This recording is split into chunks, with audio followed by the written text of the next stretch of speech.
Hello everyone, this is David, and tonight's movie that we watched was Destroy All Monsters. Now, this is an interesting film for a lot of reasons.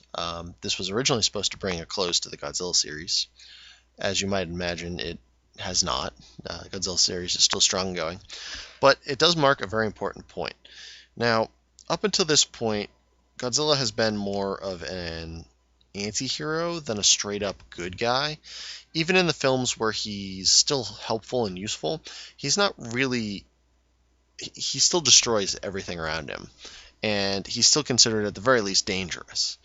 But after this movie, Godzilla ceases being a unstoppable force of destruction and becomes a good guy for the rest of the Showa era. So that's a thing that we can look at.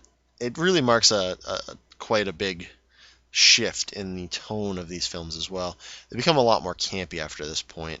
I mean, they've been pretty campy as of this point as well, but at this point, like, the pretense is gone, the allegory is gone, the serious tone of some of the earlier films is gone. This is, from here on out, it's just going to be shenanigans until the 80s. Now, we got a little ways to go before we get to the 80s, but this is going to be.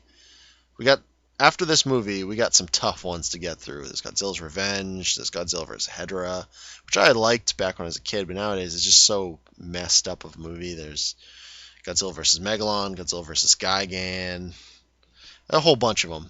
And we got some good ones to finish it out though, because Godzilla vs. Mechagodzilla and Godzilla and the Return of Mechagodzilla are quite good. Those are the highlights, but we gotta slog it through 3 or 4 really not so good ones to get to the good, and then start the new era. Well, anyway, let's get to Destroy All Monsters, because this is like the midway point of the series, I suppose, at this point. So, what makes this film stand out and is beloved by so many people is that it features a grand melee of monsters. There's a bunch of them. There's Godzilla, there's Minya, there's Mothra, Rodan, Anguirus, King Ghidorah shows up, the giant spider Kumonga, or Spyga in the American dub. They all show up. Plus, there's a couple new monsters. There's Gorosaurus, Manda, Baragon, and you can see if you're looking for it, Varan. Now, Manda, Baragon, and Varan, I haven't actually seen the movies that they're originally from, but Manda's basically a big snake. He's from the Mysterians. He's supposed to be like I believe, island god of the kingdom of Mu, or Mu. It's spelled M-U. I've never pronounced it the way it's probably supposed to be, but I've always pronounced it Mu. I don't know the story with Baragon, and I think Varan had his own movie, Varan the Unbelievable. Oh yeah, that's right. Baragon fights the Frankenstein monster in Frankenstein Conquers the World. I don't know much more about them than that. They really don't do much in this movie. Of those three, the one that does the most is Manda, and about all Manda does is snake around things. That being said, there is another new monster, Gorosaurus. He returns from the movie King Kong Escapes. Right, King Kong. Is it King Kong? Yeah, it's King Kong Escapes. I think. Yeah, because there's so many different movies with so many different titles. I was confusing it with King Kong Lives, which was a sequel to the 1976 King Kong movie, but I'm getting out of my way. So Gorosaurus, what is he all about? So he's like a big Tyrannosaurus-looking guy, and in and of himself, he doesn't have any special powers. He doesn't fly. He doesn't have energy attacks. He doesn't have anything like that. But he does have an interesting fighting style. He does a jump kick, like a kangaroo kick, which I thought was kind of interesting. That's an interesting choice for a dinosaur to have the jump kick, if you will. That's like his signature move. You would think he would bite people with his big old head. And another thing is, Gorosaurus kind of looks like the dinosaur from The Last Dinosaur. If you've ever seen that movie, he kind of looks a lot like him. Kind of lopes around like him too.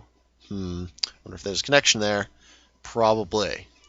Anyway, we talked enough about that. Let's get into this movie, because this one's a little confusing. So, it's like 1999. Keep in mind this was made in '68. It's 1999, and they rounded up all these monsters into one place that they call Monsterland, or later in later movies as Monster Island. And this is what started the Monster Island idea that pervaded throughout the later movies. There's just an island where all the monsters live, which I kind of like that idea. Anyway, so they use science and they keep all the monsters in check. They use different techniques to keep them there, but all these monsters are living on this island, and also we've established a moon base. Okay, that's pretty cool. So what happens? Well, naturally this can't stay this way. So mysterious gas comes in.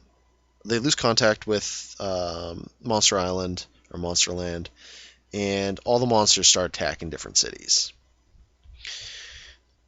Turns out that the reason behind this is because of aliens. Big surprise, there's aliens involved. Monsters attacking nowadays, it's aliens. Okay, well, fair enough. And the aliens have controlled the monsters somehow. I don't remember what they said. It wasn't magnetic waves like in Monster Zero. But so, these new aliens called Keloqs have controlled all the monsters. Alright. They're asking humanity to surrender, or the monsters they'll use monsters to destroy them. Godzilla attacks New York, Rodan attacks Moscow, Mothra attacks Beijing. I think that's very interesting that they rounded up Mothra and threw him on the island, because if you remember from previous movies, Mothra is a god to people, like to islanders, and he has his own high priests that have magical powers. But they just threw him in with all the other monsters because clearly he's dangerous, even though he's actually rather helpful. So Mothra attacks Beijing. Gorosaurus, but they call him Baragon, attacks Paris. He comes right up under the Octotriumph. I think that's what it's called. The archway in Paris that I believe Napoleon built. Amanda attacks London, although he doesn't really do much.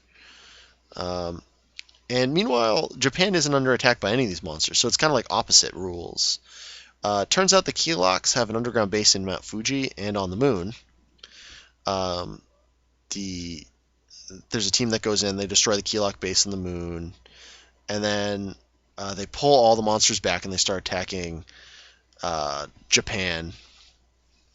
And they find out where the other base is, which is in Mount Fuji. So they plan to launch an attack on that, and they break the control of the monsters from the Keloqs, and all the monsters are getting ready to attack, and the Keloqs summon up King Ghidorah. But here's the problem with that. They're like, you can't beat King Ghidorah. He's a space monster. He's super awesome.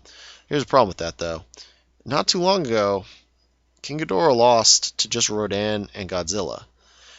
And this time he's got to fight Godzilla, Minya, Mothra, Rodan, Gorosaurus, Anguirus, the Spider, and I think that's about it. I don't think Baragon, Varan, or Manda make any appearances